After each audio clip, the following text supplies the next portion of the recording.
and sisters, we're here again. Now, it's like our chairman said, every time you think about Isaiah 35, you say it's a vision of the kingdom. It is. But brothers and sisters, there's another facet in this chapter that is absolutely amazing. And hopefully we'll be able to sketch that for you tonight. I just want to lay this out for you and just see where this chapter's going. Because it is a vision of the kingdom. There's no question of that. But I'm certain that many of you are going to be surprised to see the other facet in this chapter. It really is a surprise. But before, we can't do anything about that in chapter 35 unless we look at chapter 34. Now, this sets the background for chapter 35. And I don't know very much in this chapter at all. I'm just going to sketch a few things for you. Just 3 or 4 things here I want to sketch for you. And then we'll go straight into chapter 35, and I'm almost certain you're going to see where we're going. Because this is the chapter that's the background to this one here. So first of all, we read in the first 3 verses, there's an international crisis, right? It's the time of Christ's return. Come ye nations to hear and hearken, ye people. Let the earth hear and all that is therein, the world and all things that are come forth of it. Listen to this, says the prophet. This is a worldwide event. For the indignation of Yahweh is upon all nations, his fury is upon their armies, he will utterly destroy them and deliver them to the slaughter, and so on. So that's the opening of that chapter. So here's the great day of Armageddon, the great day of judgment, brothers and sisters, for which this world is fully ripe. We come down to verse 8.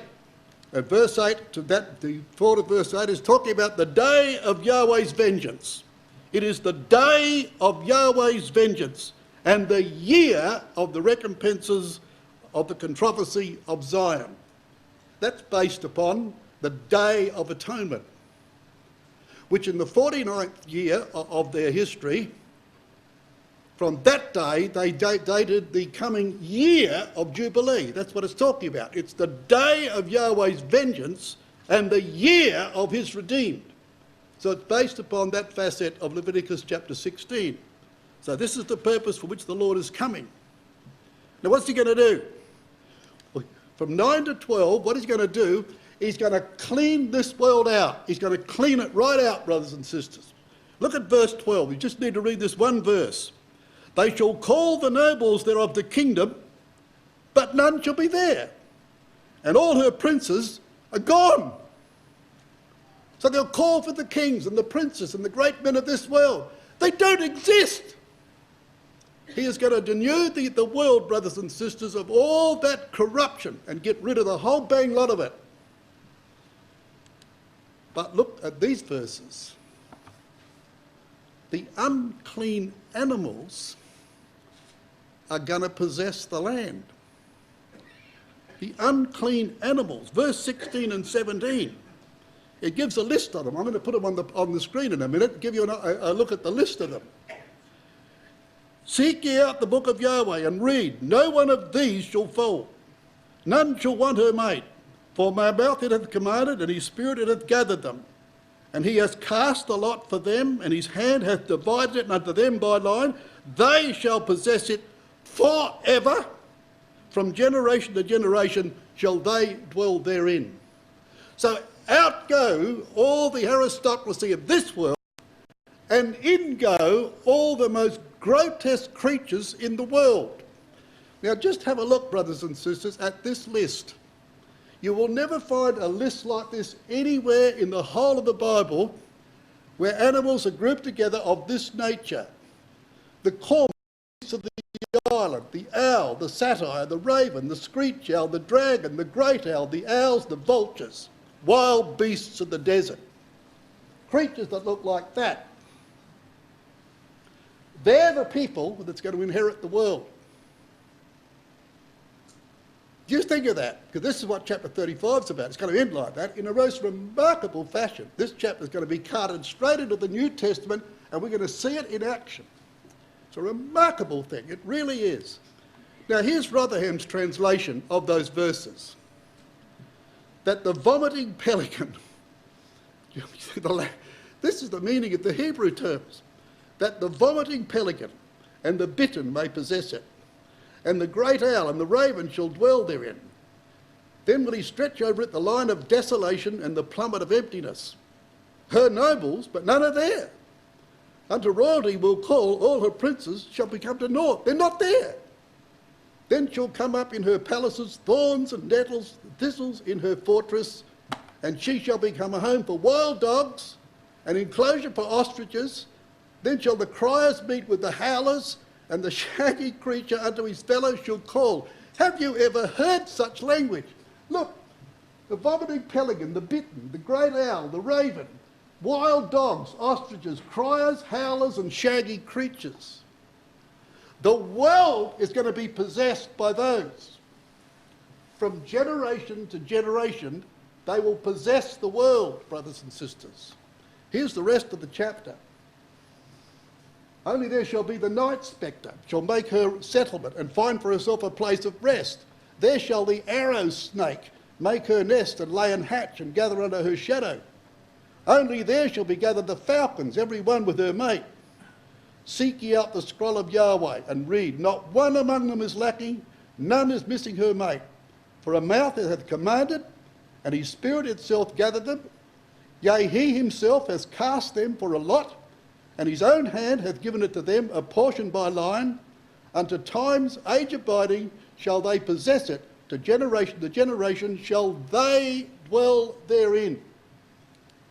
Now, brothers and sisters, here is a few more creatures you can add to your list, and they're going to dwell there. Who are the they? Now, I've already suggested who they are. How do we know that? Well, because it says that. It says they're going to possess the world. Now, you know, there is no division of chapter and verse in the original Hebrew, is there? I mean, the translators put that there, and we're glad of that. It's very handy for us, extremely helpful. But in the original Hebrew, it's all written as one book. So we've just got to go to the next verse to find out who they are. Here they are. The wilderness and the solitary place shall be glad. Well, who's the them? It's those creatures. We just read about them. And the desert shall rejoice and blossom as the rose. It shall blossom abundantly and rejoice, even with joy and singing. The glory of Lebanon shall be given unto it. The excellency of Carmel and Sharon, they shall see the glory of Yahweh. Here's the they, that's who they are. And the excellence of our God. So, brothers and sisters, those creatures that you saw are these people that Paul talks about. They're you and I. Now, I didn't see anybody looking like that picture out on there tonight, coming dressed like that with horns out of their head. But that's how we appear at times, by our behaviour, the way we think, the base instincts of our nature. That's how we appear before the Creator until he changes us. For you see your calling, brethren, how that not many wise men after the flesh, not many mighty, not many noble, they're not there. Isaiah 34 said that there's no room for them, they've disappeared. But God hath chosen the foolish things of the world to confound the wise. And God hath chosen the weak things of the world to confound the things which are mighty. And base things of the world, and things which are despised hath God chosen. Yea, the things which are not, to bring to naught the things that are, that no flesh should glory in his presence. So the they of Isaiah 35 are all those wild creatures, and I say there's no list anywhere in the Bible, anywhere near to the extent of that list of unclean creatures, nor of the type of unclean creatures. Howlers and criers and shaggy creatures, all that Hebrew language heaped in there, brothers and sisters, to tell us who's going to be the kings and priests in the kingdom of God. And I say this to you all, brothers and sisters, to encourage all of us, I think, who are simple-minded folk. We wouldn't be in this hall baptised here if we were not. If we belong to the noble of this world, to the wise who know everything except the word of God, we would not be in this list. And it's a great encouragement to read Paul's words. And we've got brothers running around this country and sticking things on the net, brothers and sisters, about theistic evolution, which is a load of absolute poppycock. It's rubbish and garbage. And they propound themselves to be, wise. They call themselves wise, says Paul in Romans, but they are fools. These are the people that are wise, the people that the world calls fools. The nobility of this world would never borrow us, brothers and sisters. We don't reach their standard, but they won't be there in the kingdom. They won't be there. But people who love God, who know their weaknesses, who understand that we are unclean creatures, but we try and do something about it, they're the people that God is going to make this kingdom and build that kingdom forevermore for their sake, brothers and sisters. That's who the them are. But there is a glory of the kingdom. My word, there is. Now, there are visions of that. I've only made two great divisions here of this talk. There are great reversals in nature and blessings for the oppressed among mankind in those verses. And in the final section, there's a glorious highway to the kingdom, brothers and sisters, now thronged with joyous people, unburdened from the sorrows of this life. We're going to see Billy Gerd back in here. Bill Temple back in here, brothers and sisters. And you'll be told later on, of course, tonight that our brother Warren passed away today. We're going to see Warren there. That's what we're going to see. And it's going to be terrific. And all the sorrows of this life are going to go behind us, brothers and sisters. All of them, swept out of the way. That's what this chapter's about. That's the division. Now let's look at some of the great reversals. Now you know what they are. The wilderness will become, waters will break out. Solitary place, gladness. The desert blossoms as a rose. Parched land, pools of water. Thirsty land, springs of water. You know, brothers and sisters, you don't have to have much of an imagination, do you? When you travel in our country, well, just take a map and have a look at the populated areas of Australia. Just have a look at it. It's like a man like I am, a bald head. It's populated around the coasts and it's desert in the interior. It's just nothing. But look at the extent of that territory. And can you imagine when the earthquake reshapes this world, brothers and sisters, changes the course of nature, when climate change is a thing of the past and God cleans up the pollution and the world starts to gear up again and to act as it was created to act. And you can imagine the waters breaking out in that desert, and what will follow the water will be verdure. Grass and trees and flowers and fruit, brothers and sisters, and there'll be vast tracts of land.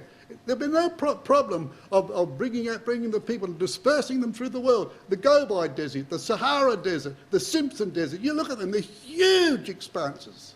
What a vision that is. You know, one of the greatest visions that you can have is water. Water's a magic thing. It's marvellous, brothers and sisters, what water will do. Want to see it work? Go and put fertiliser on your lawn. Go and put fertiliser in your garden and you'll get some result. Go out the next day after it rains and have a look. You ever notice that? Especially in your lawn. Put fertiliser on it, yeah, it's a bit greener. A nice shower of rain, ½ inch or so, next day, it's absolutely brilliant. Because you see, it gathers the nitrogen, does it, as it comes down, and the other mineral, and it affects the ground. God does that, brothers and sisters. That's one of my greatest visions of the kingdom. I want to be in the kingdom. I'd be very happy to be given the task of going out and helping people to do their farming and see that done in that glorious land, the way when God changes that. Absolutely beautiful. But there are more reversals. Now look at these two verses in Isaiah. The earth mourns, languisheth. Why? Because Lebanon is ashamed and hewn down. And Sharon is like a wilderness. And Bashan and Carmel shake off their fruits. Now you'll notice, of course, the three that are coloured in blue. Lebanon, Sharon and Carmel. Well, they're going to be turned around. Because it says, it shall blossom as abundantly and rejoice with joy and singing, and the glory of Lebanon shall be given unto it, the excellency of Carmel and Sharon. They shall see the glory of Yahweh and the excellency of our God. They're going to be changed.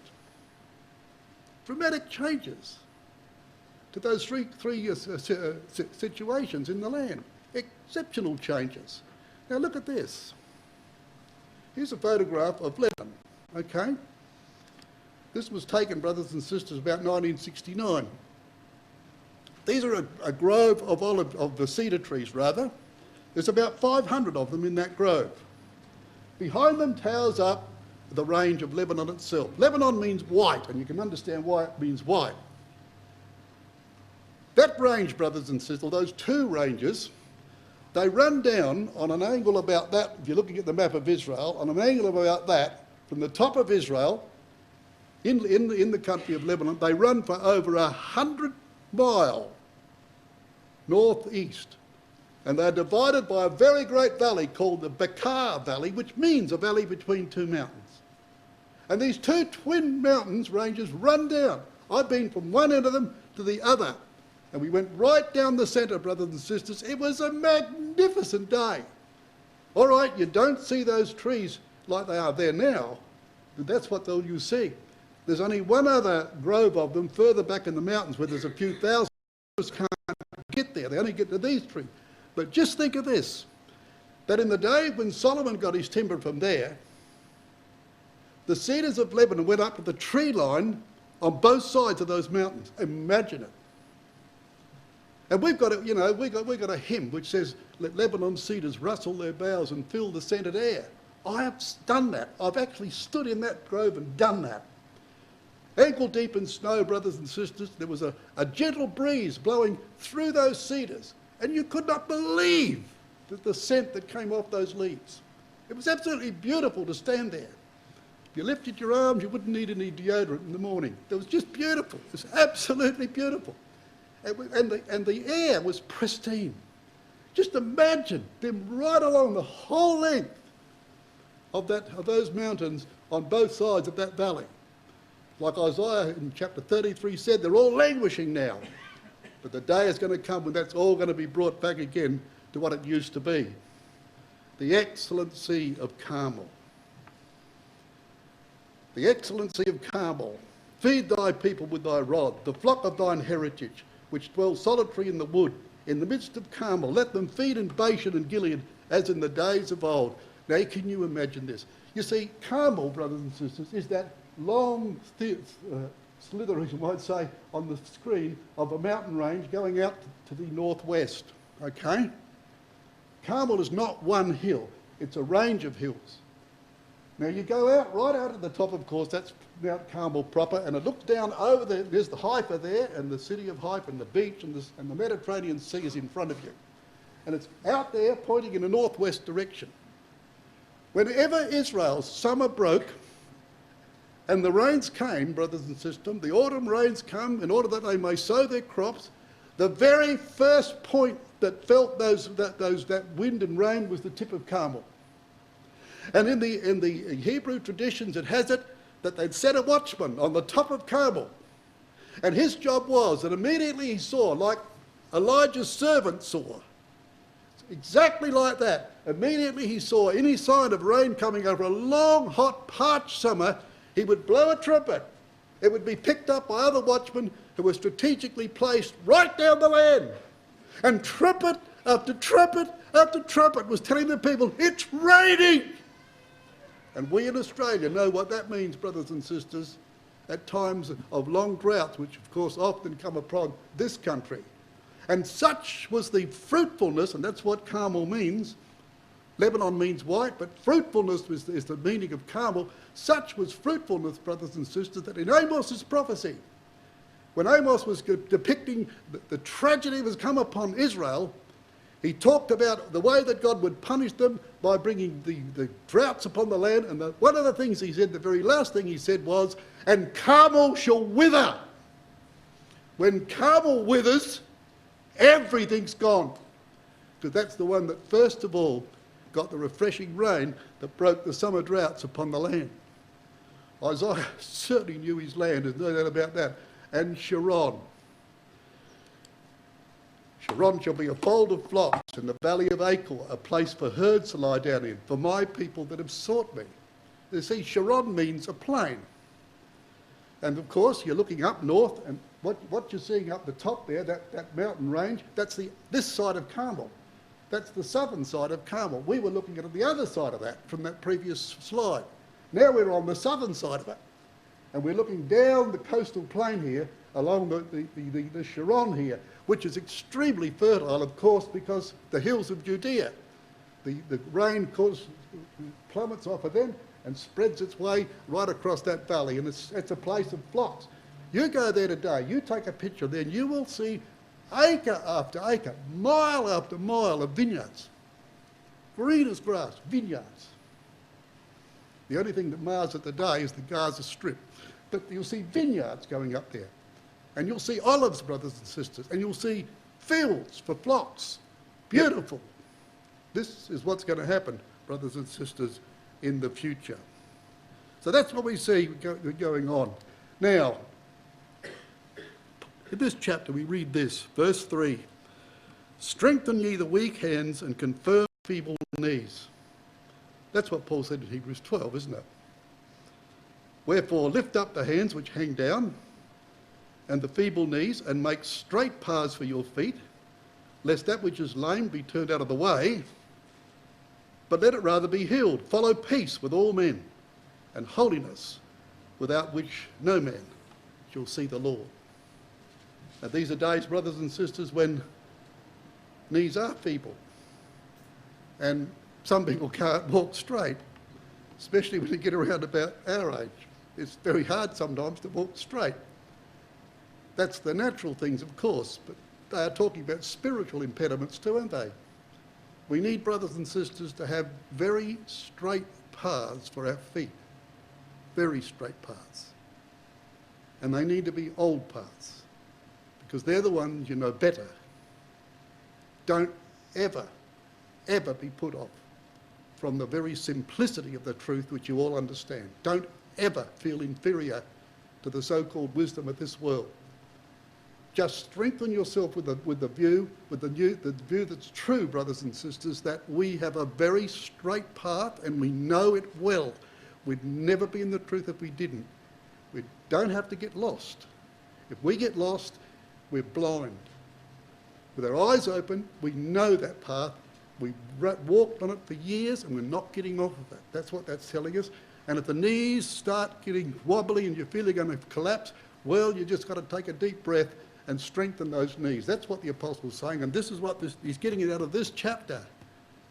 So you can imagine why he took it out of this chapter, because there's every good thing in here to strengthen the hands and the knees and the feet, brothers and sisters, isn't there? Every good thing we need is in there.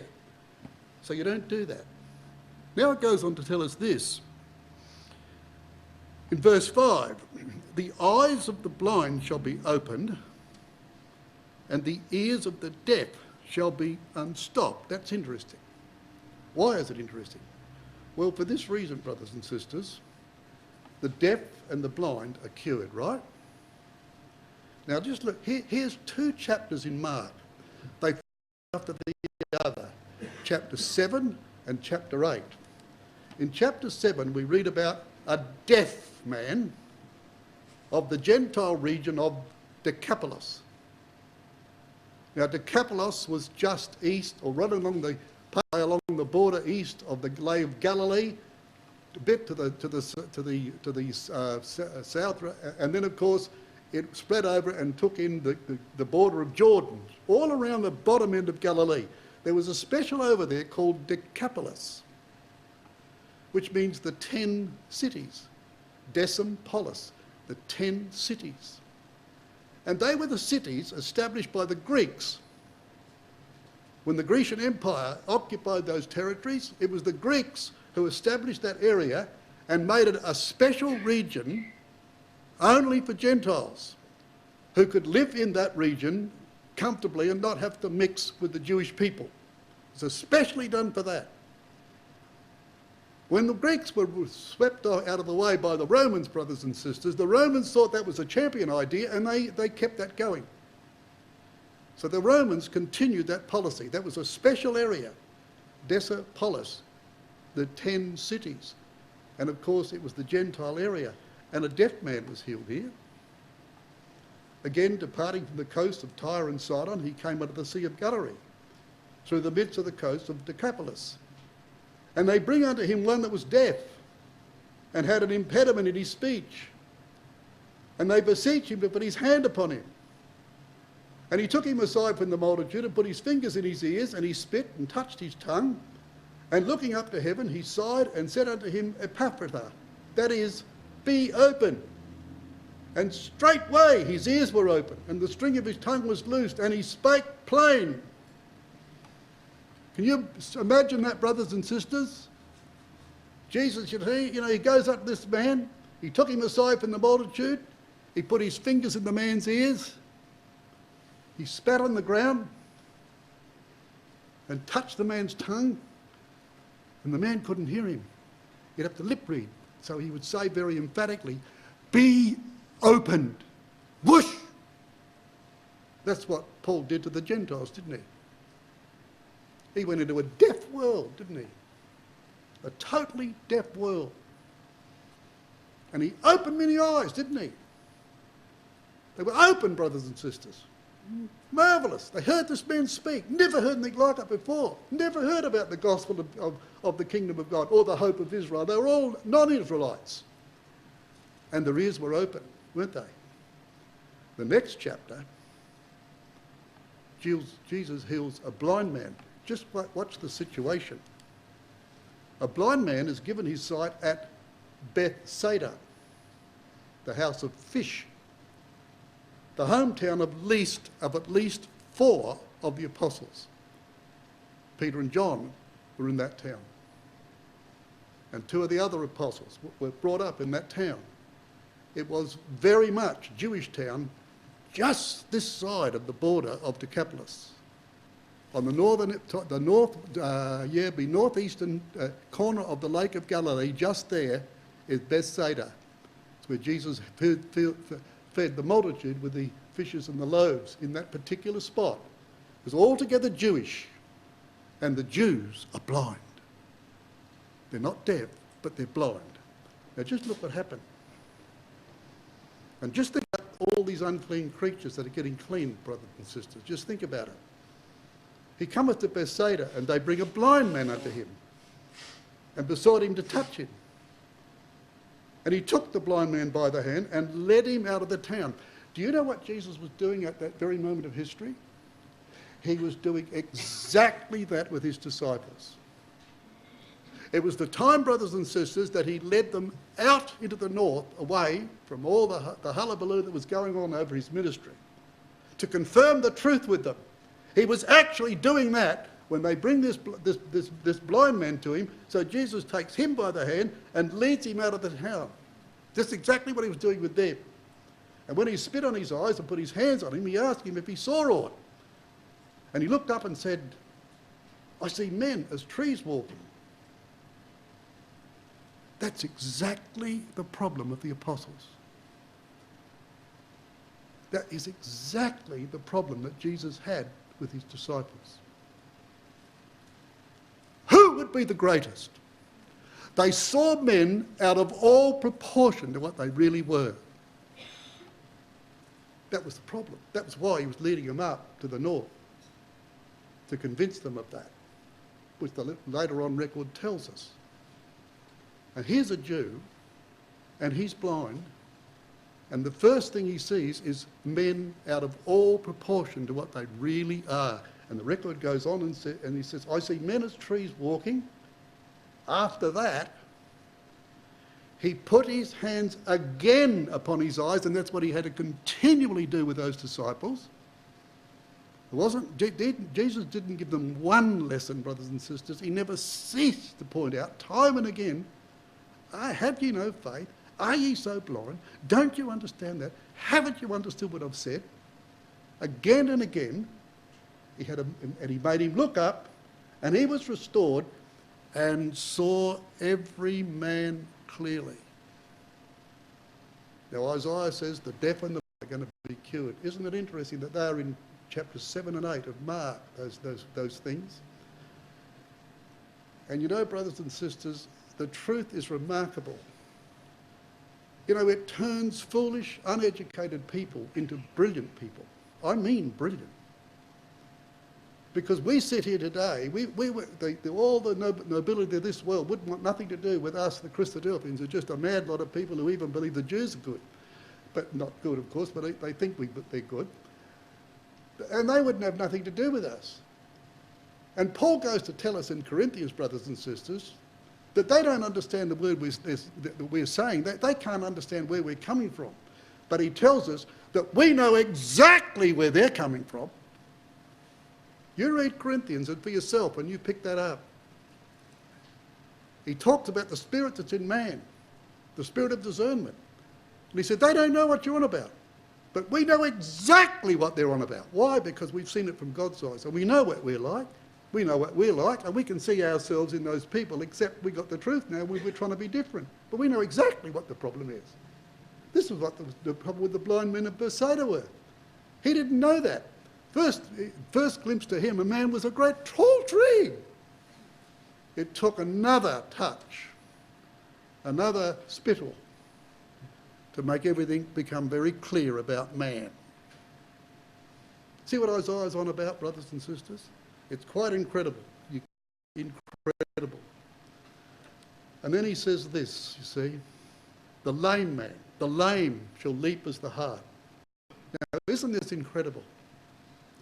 That the opening miracle performed by a Jew, Peter, at the man at the temple, the lame man at the temple, and the opening miracle to the Gentiles was the lame man at Lystra. By the time they got to Asia Minor, that is, of course, he'd been to the island of Paphos, but when they got actually on the area of their main mission, brothers and sisters, the first miracle performed by Paul was the lame man at Lystra. So Peter to the Jews, Paul to the Gentiles, and they were the first miracles, and they have this in common. They'd both never walked from their mother's womb. They both looked steadfastly on the apostles, and they both leapt and walked. Exactly that order in the first of those miracles. Do you reckon these things are recorded like that by accident? This is Isaiah 35 coming alive, brothers and sisters. It really is. Here, we're seeing it. We're seeing this chapter really coming alive. Now, in verse 8 to 10, a highway shall be there, we're going to read later on. Now, let's have a look at this highway. There shall be a highway there. Okay. Here's what they did with highways. And it shall be shelled, build up, build up. This is the RSV. Prepare the way. Remove every obstacle from my people's way. That's an incredible figure. It's an incredible figure. You know, you can read that quickly, but just have a look what that's saying. So here we are, the Enfield Ecclesia. We want to make our way to the kingdom. There's only one way to the kingdom. There are no devious routes to the kingdom. It's all straight. The highway's very, very straight. But brothers and sisters, in these times and seasons, as it's always been, there's a lot of rubble on that road. There are a lot of dangerous objects. They could hinder the approach of anyone to the end of that road, couldn't they? What do? Well, you build up, build up. You know what that's saying? What you do is, because you know your brother and sister's coming behind you, and some of them may be old folk, feeble folk, some may have doubts and fears and all sorts of things. So you're conscious of them. So as you make your way up that highway with your friends, you pick up every obstacle. You don't throw it away. You mark the boundary on it. You put the obstacle where the boundary is. So the very problem that would have tripped people up now becomes a direction in which they've got to go, because you've handled it properly. You've done the right thing. You haven't thrown it just willy-nilly off to the side. You make sure that everybody can see that obstacles, they're either side of us, and as long as the road in the middle is clear, we'll all get to the kingdom. But if that road's not clear, then we won't get to the kingdom. Don't tell simple people that God created Adam mortal, prone to sin. Don't dare tell them that. Don't you dare tell them that. You know, brothers, I'm very passionate about this, as you can see, and I mean it. It's not the issue of all this so-called scientific knowledge that's wrong, brothers and sisters. That's not the issue. It's not the issue as who's right and who's wrong. The issue is that God loves simple-minded people, and they are defenceless against so-called brilliance. Don't put an obstacle in their way.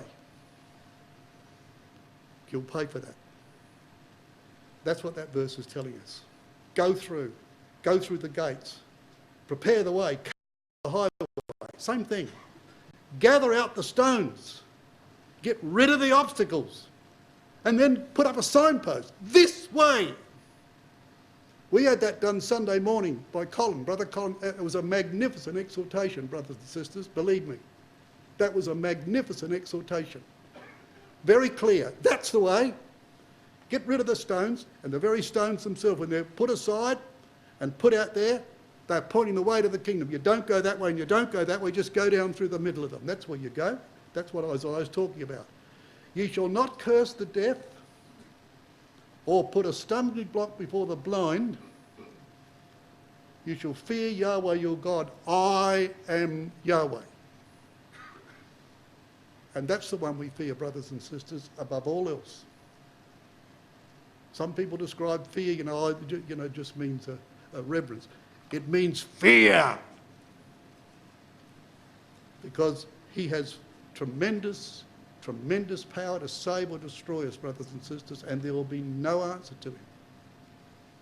When that fear is in you and it's in me, then it will be out to defend anything that's offensive to him. That fear has got to be in us all. Let us not therefore judge one, but judge this rather, that no man put a stumbling block or occasion to fall in his brother's way. That's what they did in the old times with the highway. Make sure their brother didn't trip over what was on that road. Get it out of the way. And imagine those days too, brothers and sisters, roads weren't bitumised like we have them. So there were some dangerous tracks. Now this is the use of the root word for highway. It's rather interesting. The way of the slothful man, a hedge of thorns, but the way of the righteous is made plain. That's the same word for highway. So a righteous man makes things plain. This is what it means, this. It's very plain. Because my people have forgotten me. They have burned incense to vanity. They have caused them to stumble in their ways from the ancient paths, to walk in paths in a way that is not cast up. In other words, the stones haven't been removed. They're still there. But the ancient paths, Brother Thomas, brothers and sisters, if he had been removing literal stones for every difficulty he took out of our way, he'd have gone to his grave bent over like a bow. His back would have been broken. He got rid of more stones than I think any of us all put together. He got rid of them all. You read your Elpis Israel, Eureka and everything else, and he just demolishes them one after the other and makes it very plain it's that way. And it's as simple as ABC. That brother is to be commended, brothers and sisters, and he made a path for hundreds, if not thousands, of Christadelphians today who are treading that path, and people have gone before them have trodden it. It was Brother Thomas, not alone, but he was a tremendous worker, and so was Brother Roberts, and they did nothing else but remove obstacles and show that the way was very plain. Well, that's what the highway is going to be. Thus saith Yahweh, stand ye in the ways and see and ask for the old paths. Where is the good way? And walk therein, and you shall find rest for your souls. But they said, we don't want to do that. We will not walk therein. The old paths. You know, sometimes we get a corrupted view of that because a break-off fellowship calls themselves the old paths. Not talking about them, it's talking about the old paths of this book, the highway that Isaiah is talking about. A highway, brothers and sisters, that's laid by the truth and kept clean by the people who are walking on it, removing obstacles that have nothing to do with that plain path. That's what it's all about. And so you see, that's what it's here. And then you'll notice in verse 8 we get down to now, it says this, a highway shall be called the way of holiness, and the unclean shall not pass over. Now you might say to me, there you go, Brother John, you're wrong, because you've said the unclean will pass over it. Brothers and sisters, when that sheet got let down from heaven in Acts chapter 10 to send Cornelius off to a hated Gentile, he was a Gentile, right? Hey, he was a Roman Gentile. Really? A Roman? Yeah. And I'll tell you something else. He's a general in the Roman army. You're kidding. No. How many men's he got? 100. A centurion. 100 men, yeah. Really? And do you know what the name Cornelius it means, brothers and sisters? I don't know what it means, but I'll tell you I know where it came from. It was what they called a patrician name in Roman history. That is, a famous family Roman, a famous family of Rome at the time of Cornelius. He was a member of that family. He had everything about him that would make a Jew vomit. That's why God let down all these unclean creatures and the sheep, because Peter's attitude to him would have been abominable. He wouldn't go near him. And he let down that, and Peter, rise and kill, Peter. No, I won't do that. Leviticus 20 said I can't do that. And he was not wrong in saying that, because that's what Leviticus 20 did say. Now, God wasn't contradicting himself. He said, yeah, that's right. But Peter, I can clean them. I don't have to bring clean people for you. I can do that, Peter. Don't you call what I've cleaned unclean. That's why we have in this chapter, these people that we've been talking about earlier, they're not like that anymore, brothers and sisters. They're not like that. They are clean people. And then we read this in verse 8. Now look at this, because this really is where this point really turns.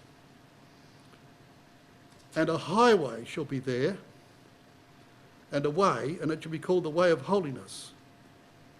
The unclean shall not pass over it, but it shall be for those, the wayfaring men, though fools shall not err therein. Now, simply speaking, it's talking about our highway of holiness. It's saying that people who try to make their lives a life of holiness and keep themselves as clean as they can, they're the ones that's going to pass over that, and fools won't go down there. But there's something in this verse, brothers and sisters, that's fascinating. I want you to look at the margin. It says, but it shall be for those, the wayfaring men. Now the margin says, for he shall be with them. And the reason for that, brothers and sisters, is because the Hebrew's in the singular. Now this is absolutely magnificent in my view. Here is this highway, all these unclean animals representing the simple folk of this world, the despised, the people who've got no nobility, the people of the world that got no time for, they're all there, brothers, now cleansed of God. They're making way up this highway, and there's another one on that highway with them. He shall be there. Now just look at Rotherham's translation. Jesus Christ, and there shall be a raised way, even a high road. And the high road of holiness shall it be called. There shall not pass over it one who is unclean, but he himself shall be one of them travelling the road, and the perverse shall not stray thereinto. He himself shall be one of them travelling the road. There won't be any unclean people there, brothers and sisters. It's in the singular. For there's one single person then singled out as being important, and he's just one of them travelling on that road. Now don't miss that. So here he is, but he's not alone. There are others travelling with him. Now, show you the application. And they came to Jericho, a city of curse. And as he went out of Jericho, his disciples and a great number of people, blind Bartimaeus, the son of Timaeus, sat by the highway begging. Have a look at this. And when he heard it was Jesus of Nazareth, he began to cry out and say, Jesus, thou son of David, have mercy on me. And when he charged him, he should hold his peace. Shut up, they'd say to him, be quiet. But he cried out more the great deal, thou son of David. Look who he's calling upon, brothers and sisters. The sure mercies of David, Isaiah 55. What's sure about David's mercies? Adultery with your next door neighbour's wife. A man living next to David is no mean person. He happened to be a convert from the truth, from the world. He was a Hittite. He was a man of incredible integrity. And David goes, while he's out fighting for David's safety and the safety of Israel, David's home wandering around with an empty mind at that time, looking down at the top of his roof and saw that woman and took hold of her and committed adultery with her. And then when she was with child, he then sat down and plotted that man's death, who was number 39 in his army, and his army numbered hundreds of thousands, and he was the third captain over the army. Imagine his status in Israel. And when he was sent back by Joab, and David got Joab, who he had no time for, to connive with him to get that man killed in battle. And when it was all over, brothers and sisters, I'm not here to denounce David. God forbid I should do that. But it's what I'm saying is true. It's true. Terrible crime. Terrible. Terrible crime. Adultery with a woman of a man of that stature. And then cold-blooded murder by the hands of a man that he had no time for. And when Nathan stood there, the prophet, by the word of Yahweh, and said, "Thou art the man," in the next breath, said to David, "But Yahweh hath put away thy sin." Now, who's got a list in this hall of sins like David? Many of us, probably if not all of us, have thought in our minds evil things about men and women. But I doubt too many of us committed adultery. And I don't think we got any murderers. And in the very next breath, he didn't say, "I'll give you 12 months to put it right, you've got to do this or do that." He said, no. In the very next breath. You know, brothers and sisters, that changed David forever. And there are two Davids in the record, one before and one after Bathsheba, and nothing to lie. And when that blind man called out, "Son of David, have mercy on me," look at the impact that would have had on the Lord. And what about his mind? And do you know the only other person that I know of, at any rate, that did that was the woman of Syrophoenicia, of whom Jesus said was a dog, come from a scum district, eroded by the sexual immorality of the age, and she was the other one who used that term, "Son of David, heal my daughter." And this man sat by the highway, and they called the blind man. He said, "You go and call them." Now, would you do that? If you've got a blind man, are you going to call a blind man to you? A blind man? Certainly not. You're going to walk over to him. But he gets the Jews to call this blind man near Jericho, and his name means, brothers and sisters, the son of the unclean. And he's standing on a highway, or sitting beside the highway. That's Isaiah 35. There's no question of that. And he cast away his garment, rose and came to Jesus. And Jesus answered and said unto him, "What wilt that I should do unto you?" The blind man said unto him, "Lord, that I may receive my sight." Jesus said unto him, "Go thy way, thy faith hath made thee whole." And immediately he received his sight and followed Jesus in the way.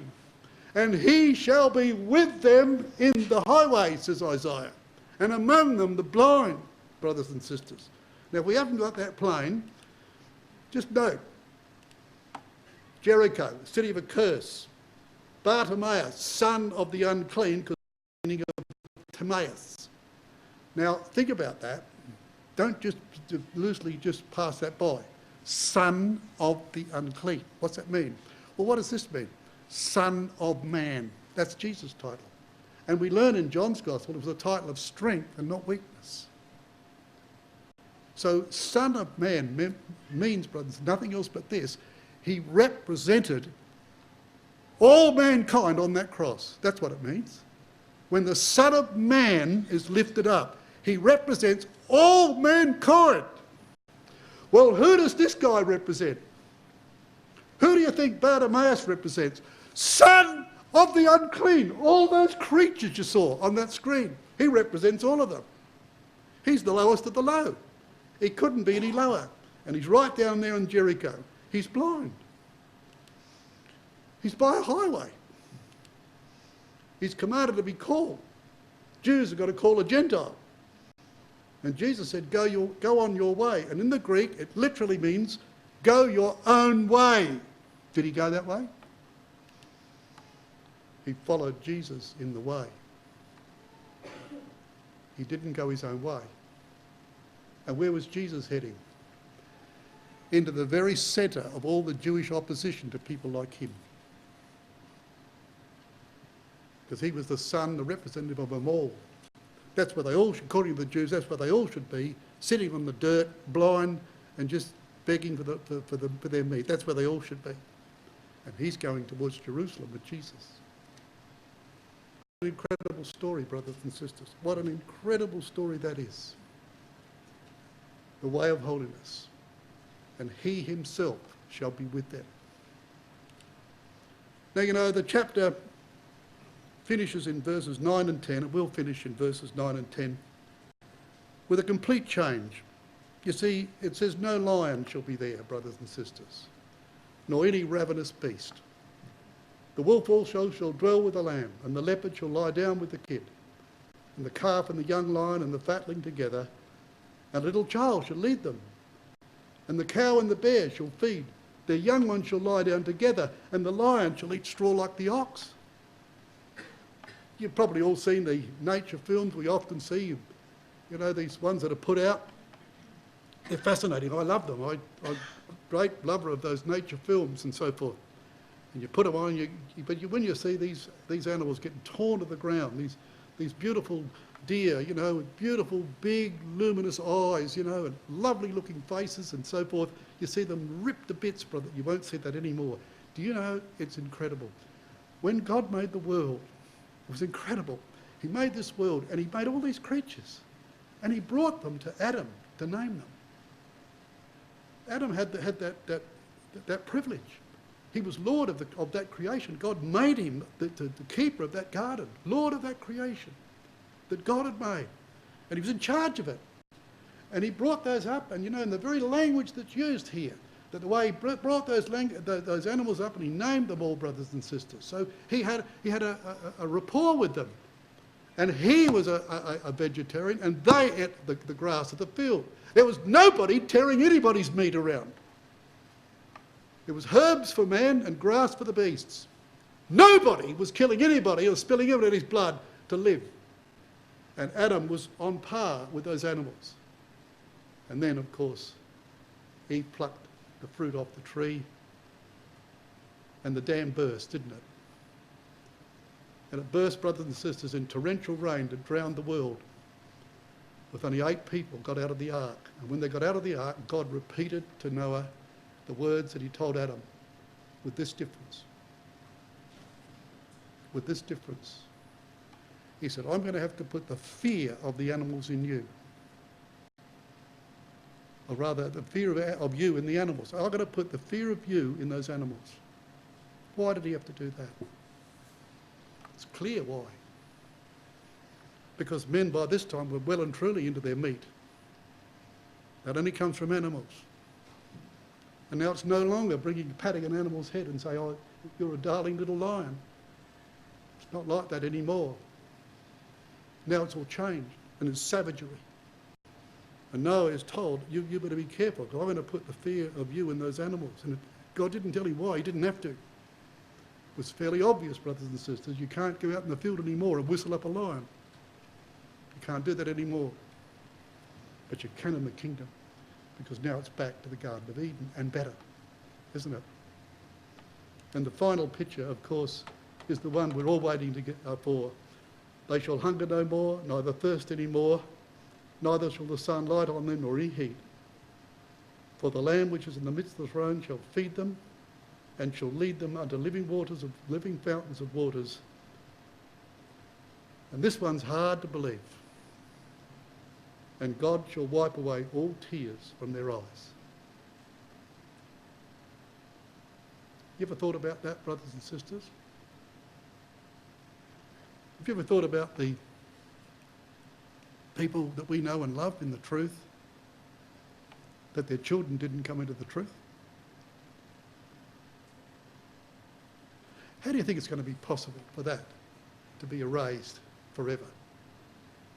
Could it ever be erased from your mind or my mind?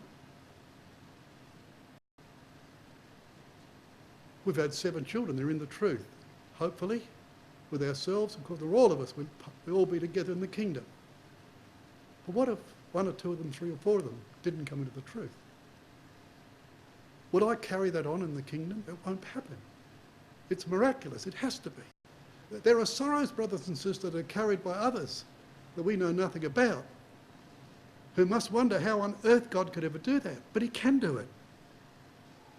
And if we try and imagine how he's going to do it, it'll get us nowhere. You've just got to believe that. Because it's very difficult to imagine how some tears can be wiped away. Because they cut deep. Some people weep for years and years and years and years about things and other people, thinking perhaps they can never ever be erased, but they will be erased. We cry, some of us, at funerals, but we know that they'll be raised. That's fine. But there are things, brothers and sisters, we'd like to see done that won't be done. We are not the judge of all the earth. So we've got to realise that we're reading here divine things, things that are out of our control. But the great, wonderful thing, brothers and sisters, we must never forget, and I have difficulty with this, just as much as you would. The great, wonderful thing we've got to get into our head, it is not impossible with God. It is not. He will wipe away all tears from their eyes. He will do it. He will do that. There's no question of it. And how he will do it is beyond our understanding. But the fact that he will is in the Bible. And we believe that, brothers and sisters. So let us keep pursuing that road. And may it be that, what we've said tonight may have some impact upon us to sort of make emphasis upon our need to pick up difficulties out of the way of people. Don't make more difficulties. Pick up the ones you know that are difficult and move them to one side. Make sure that people know they're gone because they know that's been a problem. Don't trip over it. Go down the road that's plain. That's the duty, brothers and sisters, of every brother and sister in our ecclesia, whatever your abilities are, whatever field of endeavour it takes you into. That is your task. Remove obstacles from people. Make life easier for people so that when we get to the kingdom, brothers and sisters, there certainly won't be, in many cases, tears in our eyes for anybody because we'll all be there together.